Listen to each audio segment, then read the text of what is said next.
Well, perhaps the most widely recognized example is that of a newborn child.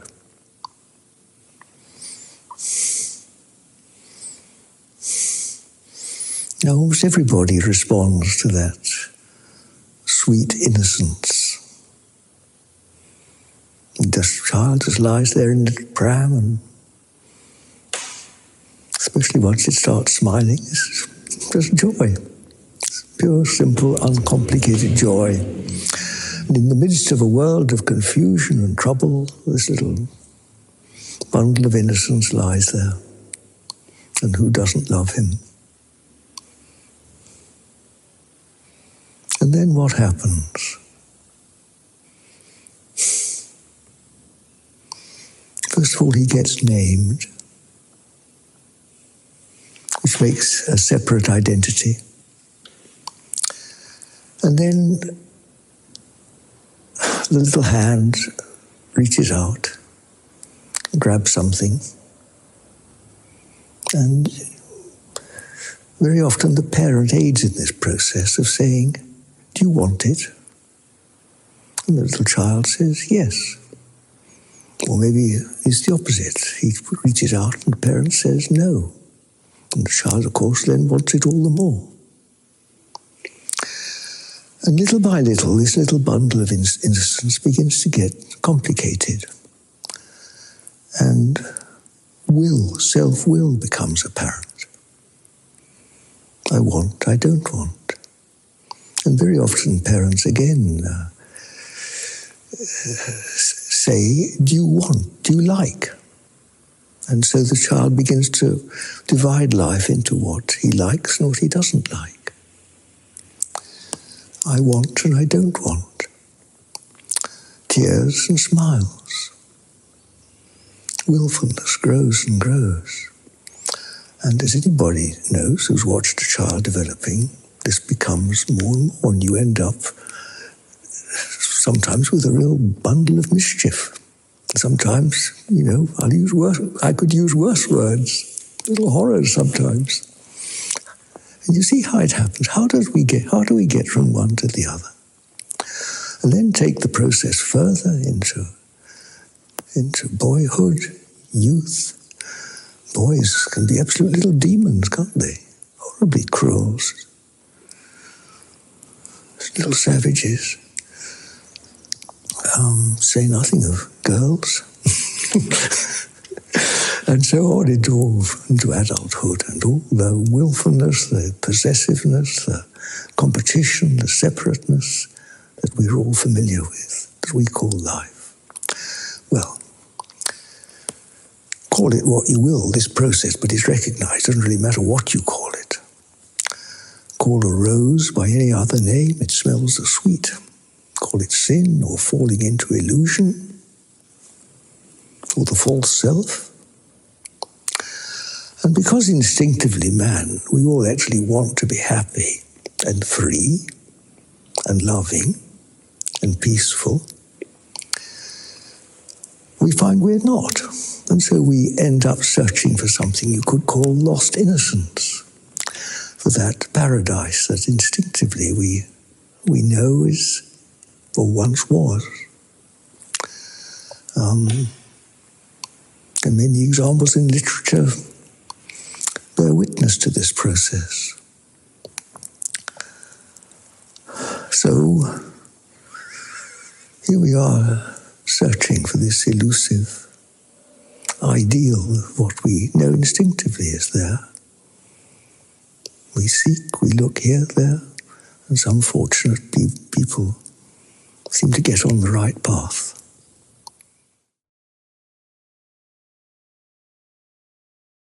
Well, the false self is that it doesn't give us what we want. It doesn't fulfill us, and so we're still searching. We get little bits of love, little bits of peace and happiness, but they pass. They come to pass. And finally we grow old and we get ill and we die. And nobody wants to die. Particularly in old age, it's natural to look back. And we see a whole series of things that we've done and been. For example, I remember my childhood. I remember my school days. I remember my longing to be a farmer, my long happy years as a farmer, the journeys I've made, numerous fallings in love, and then the long gradual process of moving from not being a farmer to being something else, to being something else, to being something else, to being an old man. Am I an old man? Well, doesn't that also come to pass? And what is it that knows all this anyway? You know, I look in the mirror and I see an old man, but actually I'm ageless. I'm not old at all. So what was this thing we call life? Was I a child? Was I a boy, a strong young man? Or were these all just, as it were, as Shakespeare described it, all the world's a stage and all the men and women merely players. We have our exits and our entrances. One man in his time plays many parts. And what happens when the show's over? I think of my life. I extend it, everybody else's life. The whole world consisting of innumerable lives. I've just been persuaded to enter into YouTube, and up on my screen comes millions of faces. So many faces, and of course everybody presents their beautiful faces, don't they? Happy, smiling, attractive faces. But that's not very real, is it? We're not always like that by any means. It's somehow something rather unreal about it. It isn't actually what, I won't say for anybody else, but it's not what I feel I am. And if I'm not my own John Butler, and I'm not at all sure whether I even belong in this world, the whole world of all these multiple personalities. And then I come back to feeling this stillness, this nameless, formless presence where I actually feel more at home these days than anywhere else.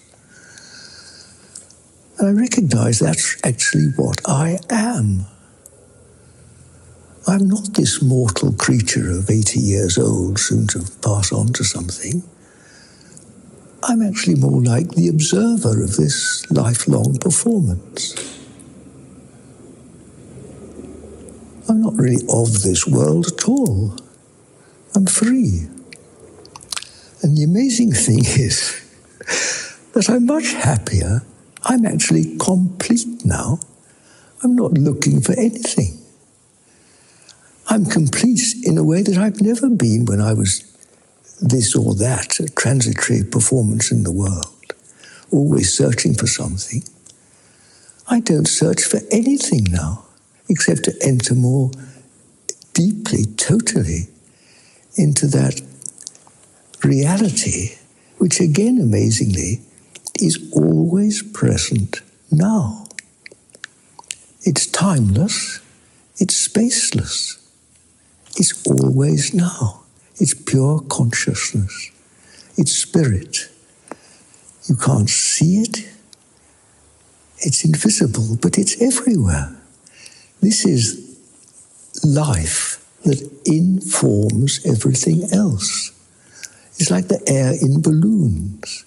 What we call life is like the skin of a balloon, and when this floods into it, it expands, it becomes something. And then it deflates and goes back to dust again. But that life, that's what I am. Life. Alive. Alive as I've never been before, even though I'm going to die soon. But I'm not really going to die. I can't die. I'm immortal. I'm not mad at all. I may be out of my mind, and that's a very good thing, because you see that mind itself is just, as it were, a mental performance emanating from this primal being of what I am. And it's here right now. Strangely enough, we may catch glimpses of it when we look deeply into somebody's eyes. We see something that is hardly related to the body at all. A sort of instant recognition that often brings a smile to our face. A knowing of, it's hard to say just what it is you know. And often it's just instant love, instant recognition. It's difficult to say of what. But you know, and he knows. Sometimes it's just past someone in the street and it happens. Someone you've never met before. Just a glance like that. And often it's the most meaningful moment of a day, isn't it? You remember it, sometimes all your life. I met someone. Really met them. What is the truth of that? Well, of course, truth is interpreted many ways, isn't it? But I like the definition of that which doesn't change, because it immediately eliminates all that comes to pass. And again, it's much easier when you look back from old age, because you just see these changing scenes that have come and been completely dominant in your life at that time. You knew nothing else. And then they pass, and so you end up with a long his story. And somehow, that's what it is. It's a story, it's a history. And the narrator, or the experiencer, is not the experience. Again, we can see it very simply because observing anything, the observer is nearly always still in relation to what it sees. Now, that's one to consider, but it's very practical. You can experience it just. And it's often the stiller we are, the more we see also. So there are many clues as to this unchanging self. How we all long for security, for the love that doesn't change, for there's something that we're not satisfied with transience. And eventually, I think it's mostly by a process of elimination. We simply grow out of the transient in life, and we come more and more to recognize what lasts. At first we think things like nature that goes on. Man comes and goes, but the land goes on. The mountains last. That's why we love old churches. There's a sort of continuity about them. But even they moulder away eventually. And what is true? Well, what is there here now that is true? What is here now that doesn't change? It's certainly not you or me. We're here today and gone tomorrow, aren't we? The church itself will moulder away. So what doesn't change? Well, if we're still, we sit in stillness, don't we? Oh, this stillness is unshakable. All the bombs in the world can go off and it doesn't move at all. The world as we know it can come to an end. Never mind you and me. This stillness is still there. Now, stillness may seem nothing to those who haven't delved into it. But one of the consequences of particular meditation is that it familiarizes you with this dimension of invisible being, this stillness. And really by a matter of elimination, you come to realize that this is actually what I am.